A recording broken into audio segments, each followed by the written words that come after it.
The competing claims on Jerusalem were all too obvious this evening at the Damascus Gate entrance to the Old City. The Israeli security forces wanted Palestinian protesters to move along for fear of incitement. Yesterday's US embassy opening has fueled Palestinian fears that their bond with Jerusalem is being weakened.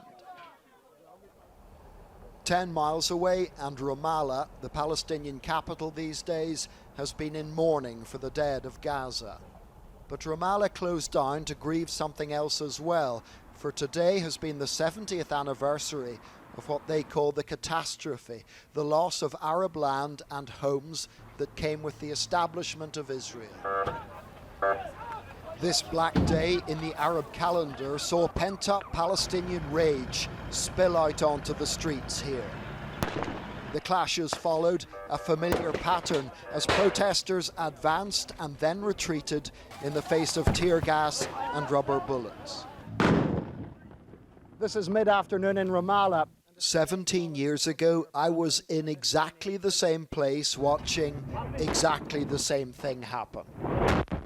But back then, as well as rioting, the Palestinians carried out suicide bomb attacks. Hundreds of Israeli civilians were killed in a relentless campaign over the 4 years of the Second Intifada. Eventually, to keep out the suicide attackers, the Israelis put up a wall around Palestinian areas. Ever since, it's barriers, not bridges, that have been built here. In the 70 years since the creation of the State of Israel, the Palestinian cause has never been so weak. These people see themselves as abandoned by the Americans, occupied by the Israelis, and badly let down by the Palestinian leadership.